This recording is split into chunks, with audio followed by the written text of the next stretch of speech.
الحمد لله وحده والصلاة والسلام على من لا نبي بعده وعلى آله وصحبه أجمعين أما بعد.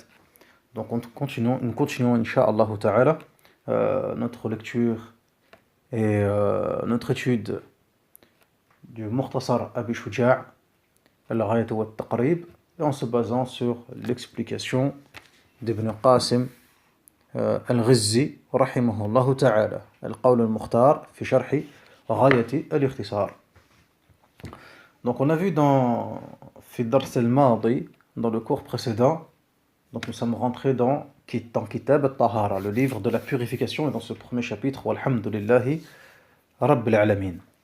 Donc maintenant on va voir les éléments qu'a mentionné Al-Qadi Abu Shuja' rahimahullah ta'ala dans ce chapitre.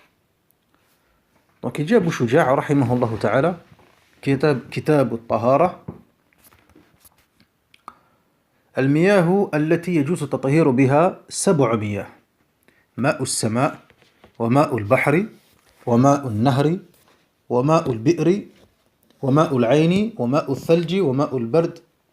ثم المياه على 4 أقسام: طاهر مطهر غير مكروه وهو الماء المطلق، طاهر مطهر مكروه وهو الماء المشمس، طاهر غير مطهر وهو الماء المستعمل، والمتغير بما خلطه من الطاهرات، وماء النجس وهو الذي حلت فيه نجسة وهو دون القلتين، والقلتان 5 رطل بالبغدادي تقريبا على الأصح. Donc Abu Shuja', qu'est-ce qu'il nous dit? Donc on a vu le Kitab al-Tahara, on a expliqué ce que voulait dire Kitab, ce que voulait dire Tahara fi dars al-Madi, walhamdulillahi rabbil alamin.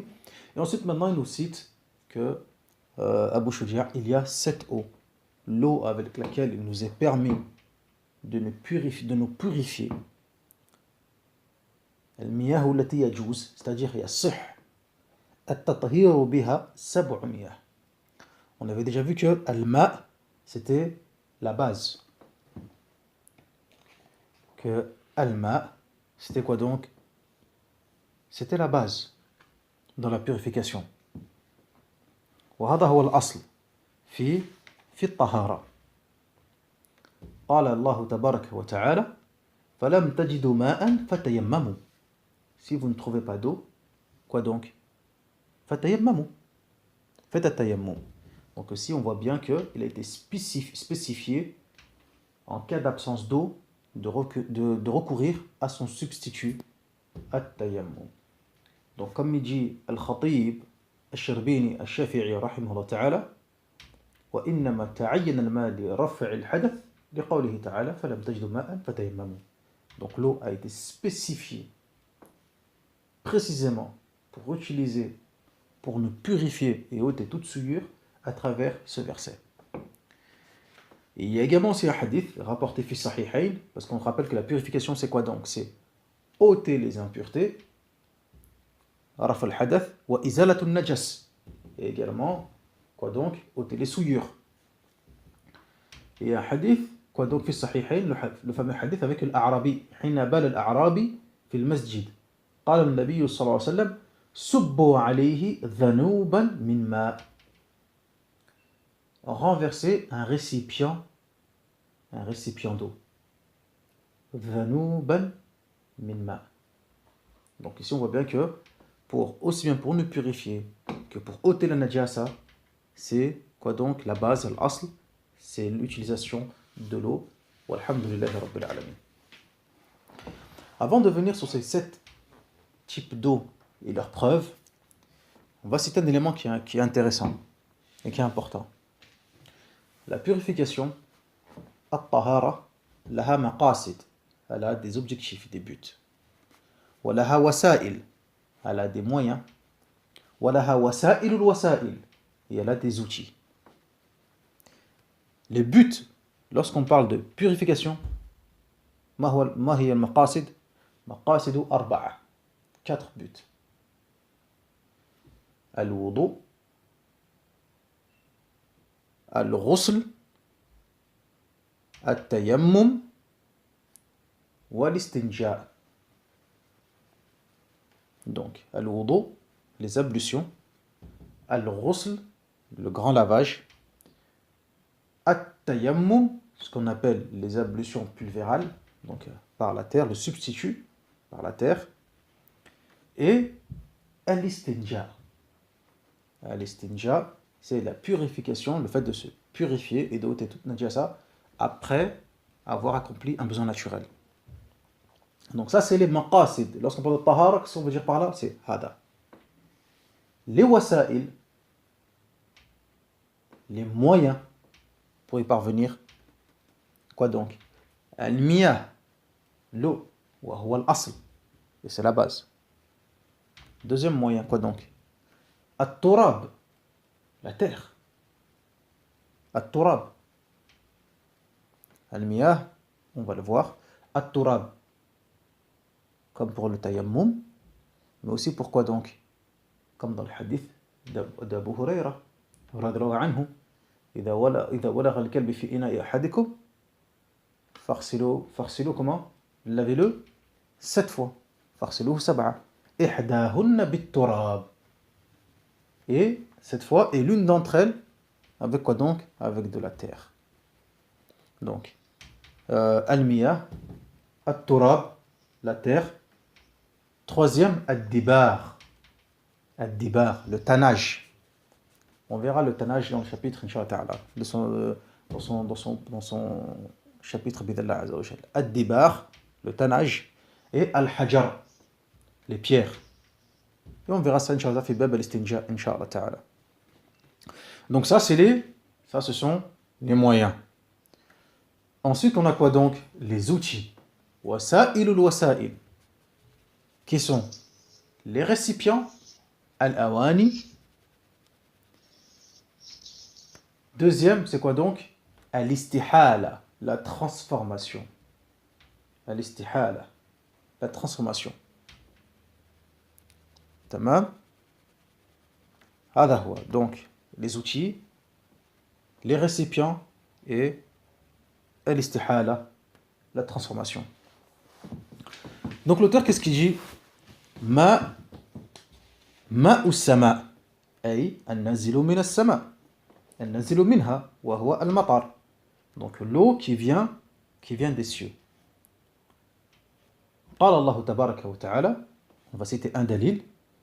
وَيُنَزِّلُ عَلَيْكُم مِّنَ السَّمَاءِ مَاءً لِيُطَهِّرَكُم بِهِ.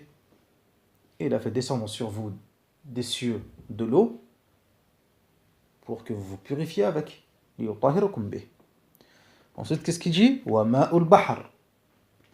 وَالْمَاءُ الْبَحْرِ, c'est-à-dire l'eau de la mer, l'eau salée, comme dit Ibn Qasim, al-malih. وَمَاءُ الْبَحْرِ. Et en cela, qu'est-ce qu'on a? En cela, on a le hadith d'Abu Huraira. هو الطهور ماؤه الحل ميتته. هو الطهور ماؤه الحل ميتته. Lorsque le prophète sallallahu alayhi wa sallam a été interrogé par les compagnons, parce qu'ils ont dit, Ya Rasulallah, ô messager d'Allah, lorsqu'on prend nos embarcations, nous apportons avec nous un petit peu d'eau. Si nous nous purifions avec, nous avons soif. Si nous la buvons, nous ne pouvons pas faire nos ablutions. Est-ce que pouvons-nous accomplir nos ablutions avec l'eau de la mer? أنتوضأ بماء البحر فقال النبي صلى الله عليه وسلم هو الطهور ماؤه الحل ميتته. Son eau est pure, tahour, elle est pure et elle est purificatrice. Et les créatures mortes qu'on y trouve sont licites. Les créatures mortes dans la mer nous sont licites. Donc, et nous, ce qui nous intéresse ici, c'est quoi donc? C'est le caractère pur de l'eau. Alhamdulillah. Jamil. Ensuite, il dit quoi donc? Wa ma'u sama, wa ma'u al-bahr, wa ma'u al-bi'r. Wa ma'u al-nahr, afwan, avant cela. Ma'u al-nahr, l'eau des fleuves. Ma'u al-nahr, comme le Nil, etc. par exemple, ou le Furat, le Nil en Égypte, ou le Furat fil Iraq, en Irak, etc. Cette eau-là aussi, on peut, quoi donc, nous pouvons nous purifier avec. Elle rentre avec Ma'ul Bahr, etc. Tamam. Ensuite, qu'est-ce qu'il dit? On a quoi donc? Ma'ul bi'r. Donc ma'ul bahr wa ma'ul nahr wa ma'ul ayn, ça a le même hukm. C'est exactement le même hukm, bima'na. On a ensuite ma'ul bi'r, l'eau de pluie, l'eau de puits, pardon. En cela, il y a le hadith de Sahl, hadith Sahl radhiyallahu anhu wa 'inda Daraqutni, ou encore le hadith d'Abu Sa'id al-Khudri, avec le puits. Ya Rasulallah, innaka tatawadda min bi'r bida'a. Ya Rasulallah, tu fais le wudu. Est-ce que tu fais le wudu avec le puits de bida'a? Il y avait un puits qui s'appelait bi'r bida'a. Et dans ce puits, barakallahu fikum, il arrive parfois que les femmes jettent leur tissu avec leurs règles et tout, etc. Il a akhrihi, tamam. Donc les compagnons ils ont interrogé, est-ce qu'on peut se purifier, faire le wudu avec bi'r bida'a, avec tout ce qu'elle contient min al-maha'id wal khubth? فقال رسول الله صلى الله عليه وسلم الماء لا ينجسه شيء. تمام. الماء لا ينجسه شيء. وفي رواية، فصل الحديث de سهل، وفي رواية عند أبي سعيد الخدري الذي صححه الإمام أحمد إن الماء طهور لا ينجسه شيء. L'eau est pure et purificatrice et rien ne peut la souiller. Et ça, c'est un hadith qui est important, qui va nous être intéressant pour la suite, Inch'Allah Ta'ala. Ce hadith-là, il faut le souligner en rouge, il va nous être très utile, Inch'Allah Ta'ala, par la suite. Donc, l'eau est pure et purificatrice, et rien ne peut la souiller. Donc, ensuite, qu'est-ce qui nous reste? Wa ma'u thalji wa ma'ul barad. L'eau glacée, gelée, et la neige. Et bien en cela, on a un hadith du prophète sallallahu alayhi wa sallam rapporté par le Bukhari ou Muslim. Allahumma khsilni min khataya bima'i thalji wal barad. Hadith fi sahihain. Oh Allah, lave-moi de mes péchés avec l'eau de la glace et de la neige. Ensuite, qu'est-ce qu'il dit? ثم المياه تنقسم إلى أربعة أقسام. Ensuite, maintenant que tu as vu qu'il y a 7 types d'eau, sache, Akhil Habib, que cette eau, elle est de 4 catégories. La première catégorie, tahirun, pure, c'est-à-dire en elle-même, elle est pure, c'est dans son essence. Mutahhirun li ghayrihi, et elle purifie. Ghayr makruh, elle n'est pas détestable, c'est-à-dire qu'elle n'est pas détestable à l'utilisation. Et on peut revenir sur une chose, on se rappelle ce qu'on avait cité, barakallahu fikum, avant. Donc ces 7 types d'eau qu'on a cités, on avait dit que tous ces types d'eau, on peut les reformuler sous une seule et même phrase. Ma nazzala min as-sama' aw naba'a min al-ardi wa baqiya ala asli al-khilqa. C'est tout ce qui descend des cieux ou bien coule sur terre et est resté sur son état sur lequel elle a été créée. Wa baqiya ala asli al-khilqa. Donc c'est resté de l'eau. Donc la première catégorie d'eau, c'est quoi donc? C'est l'eau absolue. Al-ma'ul mutlaq. Al-ma'ul mutlaq, c'est-à-dire c'est l'eau. C'est l'eau dans son état naturel. Donc c'est pas l'eau pour du café, c'est pas l'eau du thé, c'est de l'eau. Al-ma'ul mutlaq. C'est pas ma' za'afaran. Tamam, ma' za'afaran, etc. Non, c'est de l'eau. Mutlaq al-ma'. Tamam. Donc cette eau-là, ce qu'on appelle al-ma'ul mutlaq, baqiya ala asl al-khilqa, celle qui est restée dans son état naturel, l'eau absolue, celle-ci, elle est pure et purificatrice. Elle est tahour. Elle est tahour. Donc, elle est tahour car elle te purifie toi, lorsque tu l'utilises. Tamam.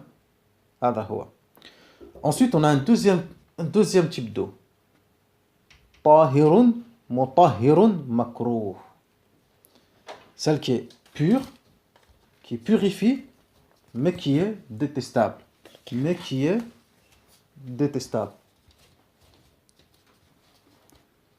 est cette eau qui est détestable? C'est l'eau qui a été chauffée en restant trop longtemps au soleil. Al-ma al-mushammas. Et Mashayikhuna, comme Cheikh Ahmed ibn Ali al-Maqrami, il dit que même l'eau qui est chauffée par les moyens actuels, four à micro-ondes, le feu de gaz, etc., ça rentre dans le même hukm. Mais ici, surtout les fuqaha, quand on parlait de ça, les fuqaha shafi'iyya, ils parlaient de l'eau chauffée par le soleil. Le ma al-mushammas. Ils disent qu'elle est pure et elle purifie, il n'y a pas de souci. Mais son utilisation, elle est détestable. Pourquoi? Parce qu'en réalité, il y a un hadith. Car il y a un hadith du prophète sallallahu alayhi wa sallam. Comme quoi cela engendrerait, barakallahu fikum, des maladies. Tamam, au niveau de la peau. طيب. Mais ce hadith-là, ce hadith-là, en réalité, c'est un hadith qui est daïf. Même chez l'imam al-Shafi'i, rahimahullah ta'ala, il est daïf ce hadith. Tamam. Cela dit, pourquoi al-Shafi'i, rahimahullah ta'ala, considère que l'utilisation de l'eau chauffée par le soleil est détestable? Tamam. C'est pas que cela va être, ça va ramener va nous amener la lèpre ou quoi, etc. Non, mais il dit uniquement min jihati tibb, du point de vue de la médecine. C'est-à-dire que si c'est confirmé tibban, de manière médicinale, que cela engendre la lèpre, etc., et ça cause cela, et des problèmes cutanés, dans ce cas-là, na'am, yukrah. Sinon, il n'y a pas de souci. Après, il y a un hadith mawqouf, donc une parole de Umar ibn Khattab, qui va dans ce sens, que كان يكره اغتسال به قال إنه يورث البرص, car cela peut emmener, peut causer la lèpre et d'autres maladies cutanées, comme cela est rapporté par le Bayhaqi fi Sunan. طيب. Malgré tout, les fuqaha shafi'iyya, ils ont mis des conditions. Ils ont dit que ce n'est pas dans l'absolu. Ils ont dit que si l'eau elle est conservée dans un récipient métallique, autre que l'or et l'argent. Si cette eau est conservée dans un récipient métallique, alors oui, parce qu'en fait, les ultraviolets du soleil, etc., plus ensuite la réaction chimique avec certains composants du métal, c'est ça qui va agir sur la peau. Après, ils ont mentionné encore d'autres conditions. Cela concerne celui qui vit dans un pays chaud. Cela concerne celui qui a la peau blanche. Cela concerne l'albinos. Cela concerne, etc. Tamam. Hada huwa. Après, il y a un autre point de vue que c'est les fuqaha. Ils disent que l'eau chaude est détestable parce qu'elle t'empêche de bien pratiquer les ablutions. Ben, ça, c'est logique. Si tu as de l'eau brûlante, tu vas t'empresser de faire l'eau d'eau et comme le gelé. Donc c'est préférable d'avoir une eau qui soit à température tiède, mu'tadil. Ensuite, il dit quoi? Ensuite, at-tahir fi nafsihi ghayr mutahhir. Donc, comme on l'a dit, notre souci c'est de résumer, Inch'Allah. Donc on ne rentre pas dans les différents khilafat, et tout, etc. Donc pour revenir au ma al-mushammas, donc ça c'est une catégorie 2 que c'était uniquement par les shafi'iyya. Mais voilà, ici, ce qui est détestable, c'est du point de vue médicinal. Si c'est prouvé, pas de souci. Sinon, alhamdulillah. Mais sinon, shar'an, comme l'a dit al-Hafid al-Nawawi, rahimahullah ta'ala, c'est pas makruh. Shar'an, ma fi ishkal. Al-Muhim. Donc ensuite, on a un troisième catégorie d'eau, Inch'Allah ta'ala, qui est pure en elle-même, mais qui ne purifie pas. Et c'est quoi donc? C'est l'eau qui a déjà été utilisée ou l'eau qui a été altérée par quoi donc? Par un élément qui est pur. Al-mutaghayyiru bima khalatahu min at-tahirat. Donc cette eau-là, elle est pure. Il n'y a pas de problème. Comme l'eau du thé, par exemple. C'était de l'eau, ensuite mélangée au thé, ou le café, etc. Donc elle est pure, mais elle a été mélangée. Donc c'est plus de l'eau. C'est plus du ma' al-mutlaq. C'est autre chose. Et al-ma' al-musta'mal, Ça, encore une fois aussi, c'est un élément avec lequel se distingue le Shafi'iyya. Al-ma' al-musta'mal. De l'eau qui a déjà été utilisée. Comme dit l'imam al-Khatib al-Shirbini, qui a été utilisée pour accomplir un acte obligatoire. Et non pas un acte surérogatoire. Qu'est-ce que ça veut dire? C'est-à-dire que les Shafi'iyya, le fuqaha Shafi'iyya, في المذهب, يقولون, à partir du moment où un individu a utilisé un récipient d'eau pour faire ses ablutions, et c'est pas un renouvellement d'ablution, c'est-à-dire c'est pas qu'il est dans la tahara et il fait tawadda hakada sunna hakada nafila de façon surrogatoire, non, il n'a pas l'eau et il fait l'eau. Alors toi, il ne t'est pas permis d'utiliser son eau par la suite. Pourquoi? Elle va rester pure, elle n'est pas souillée, walhamdulillah. Cela dit, son caractère son état purificatrice ou de purification, etc., a été quoi donc? A été ôté et utilisé. Pour toi, sulibat tahuriyatuhu. Donc pour toi, elle n'est plus purificatrice. Elle est pure, mais elle n'est plus purificatrice. Tamam? Ce côté purificatrice a déjà été utilisé et elle a été ôtée par le premier utilisateur. Donc c'est ce que avance le fuqaha shafi'iyya. Deuxième élément pour argumenter cela, qu'est-ce qu'ils disent? Ils disent qu'en plus de cela, les salaf as-salih, as-sahaba, malgré le fait qu'ils pouvaient se trouver dans des situations où où il manquait d'eau, et bien jamais ils n'avaient recours à ce genre d'attitude, à savoir à regrouper l'eau qui pouvait leur rester pour pouvoir accomplir l'eau d'eau avec, etc. Mais qu'est-ce qu'ils faisaient? Ils avaient recours au tayammum. Ils avaient recours au tayammum. Ça, on verra par la suite. On débattra la mas'ala lorsqu'on verra le livre. Bitawassur. Là, on voit al-madhab. هذا هو.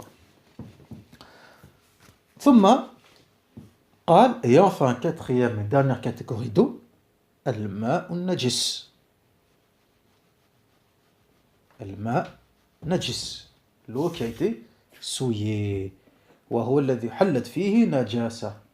Et c'est celui donc dans lequel une impureté est tombée.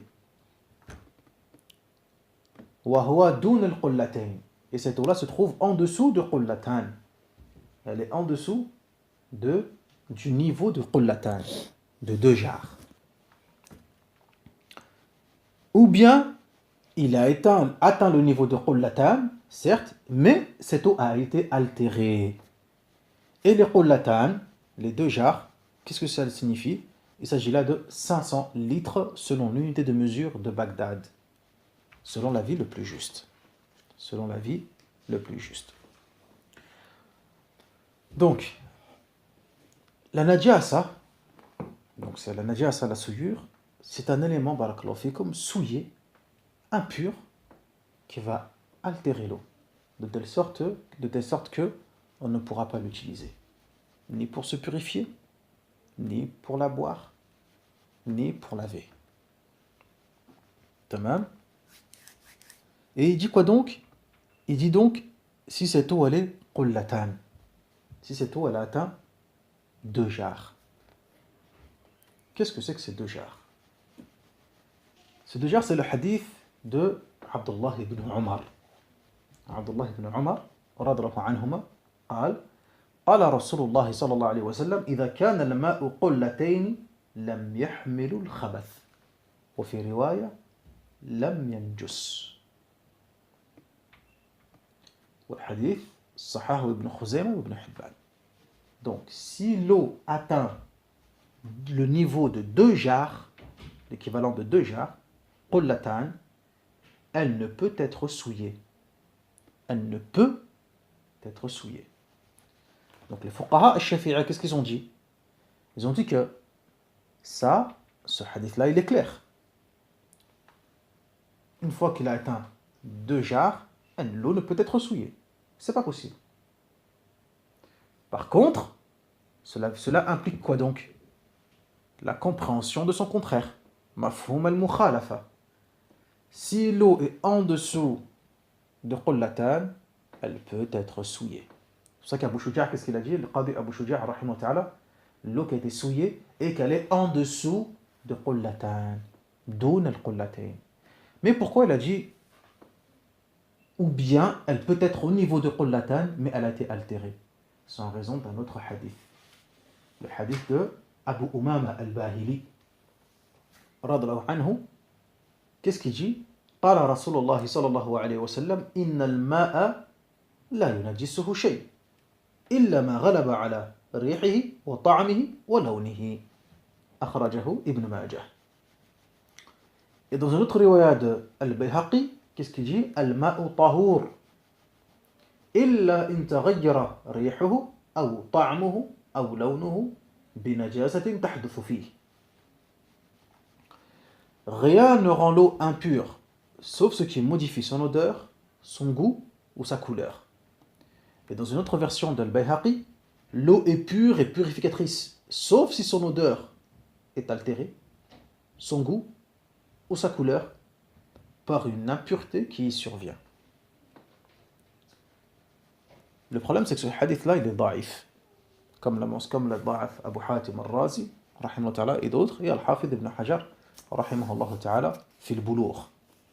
Mais, cela dit, il y a ijma', il y a un consensus. Comme l'a mentionné Al-Shawkani, rahimahullah ta'ala, dans Ad-Darari al-Mudiyya fi Sharh Ad-Durari al-Bahiyya, et d'autres. Al-Nawawi, كذلك في المجموع, rahimahullah ta'ala, et d'autres. Il y a ijma', consensus, sur le fait que l'eau, peu importe sa quantité, mais si elle a été altérée, si une de ces trois caractéristiques a été altérée, son odeur, son goût, sa couleur, par une impureté, elle devient impure. Par contre, chez les Shafi'iyya, si l'eau est en dessous du qullatayn, alors le simple fait que l'impureté soit tombée dedans, même si aucune de ces caractéristiques a été altérée, l'eau devient impure. Ça, c'est dans le madhab. عند الشافعية. On fera le niqash de la mas'ala par la suite, Inch'Allah. Mais ça, c'est, comme on a dit, c'est dans le madhab. طيب. Et comment mesure-t-on al-qullatan? Il y a eu khilaf entre l'unité de mesure irakienne et l'unité de mesure de Damas. L'unité de mesure de Bagdad et celle de Damas. Donc les ulama, les fuqaha shafi'iyya, ils se basent sur l'unité de mesure de Bagdad. De Bagdad. À savoir que 2 qullatan, c'est 500 litres selon l'unité de mesure de Bagdad. Selon l'unité de mesure de Bagdad. هذا هو. Tamam. Donc il se base sur une mesure par rapport à un hadith où al-qulla, c'est quoi donc? C'est al-qullatan, c'est 2 jars par rapport à une mesure de qilal hajar. Il y a un hadith où c'est mentionné إذا بلغ الماء قلتين بقلال hajar. تمام. وهذا كان في بغداد.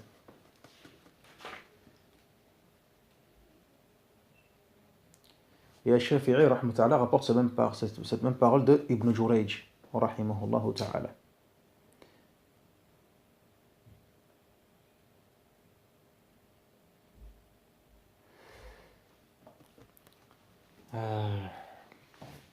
نكتفي بهذا المقدار إن شاء الله تعالى. تمام. Donc, ce qu'il y a à retenir, c'est quoi donc? On se refait un petit résumé pour voir un petit peu les points les plus importants. La purification, elle a 4 buts, 4 moyens, 2 outils. Les buts, c'est quoi donc? At-tayammum, al-wudu, al-ghusl, at-tayammum, wal-istinja. Les moyens, c'est quoi donc? Ils sont en nombre de 4 aussi. C'est al-dibar, al-miyah, al-turab, al-dibar, al-hajar. L'eau, la terre, le tannage et les pierres. Les outils, les récipients, la transformation. On a vu les 7 eaux. Qu'en résumé, ces eaux-là sont quoi donc? Tout ce qui est descendu des cieux, qui coule sur la terre et qui est resté sur l'état naturel. L'eau, c'est la base dans la purification. تمام وينزل عليكم من السماء ماء ليطهركم به فإن لم تجدوا ماء فتيمموا. Dans un verset, si vous ne trouvez pas d'eau, faites tayammum. Donc l'eau est la base. L'eau est de 4 catégories. Purificatrice, purificatrice mais détestable, pure mais non purificatrice, et souillée. Et enfin la dernière c'est souillée. La différence entre la grande quantité d'eau et la petite quantité d'eau, c'est quoi donc? C'est que la grande quantité d'eau, c'est celle qui a atteint au minimum 2 jarres. En dessous, elle est considérée comme étant petite. Qu'est-ce que cela implique? Cela implique que celle qui a atteint 2 jarres, elle ne pourra jamais être souillée, sauf si une de ses caractéristiques a été altérée. Lesquelles? Goût, odeur, couleur. Les hadiths sur la question sont faibles, certes, pas de souci, mais il y a consensus sur la question. Donc notre dalil, c'est quoi? C'est al-ijma'. Qu'est-ce que cela implique également? Ça implique également que l'eau, en l'occurrence, qui est en petite quantité, par contre, elle, le simple fait que la najasa soit en contact avec cette eau, elle l'altère. Il ne nous est plus permis de l'utiliser. Tamam. Les qulla, l'unité de mesure, c'est quoi donc? On se base sur celle de Bagdad. Les fuqaha shafi'i se base sur celle de Bagdad et non pas sur celle de Damas. Après, c'est vrai qu'il y a Shafi'i, rahmatullah, il rapporte le kalam d'Ibn Jurayj, comme quoi il a vu qilal hajar, minha tis'u qirbatin, ou qirbatin wa shay'an, et c'était près du Hijaz, et tout, etc. Mais cela dit, le amal des fuqaha shafi'iyya est resté sur cela. L'imam Shafi'i, il a pris ensuite donc entre ces deux, il a pris le juste milieu, et ihtiyatan, on est resté sur 500 litres selon la mesure de Bagdad. Donc 500 litres, c'est 2 jarres. هذا هو نكتفي بهذا المقدار إن شاء الله تعالى والحمد لله رب العالمين وصلى اللهم على نبينا محمد وعلى آله وصحبه أجمعين سبحانك اللهم وبحمدك أشهد أن لا إله إلا أنت أستغفرك وأتوب إليك نسأل الله الكريم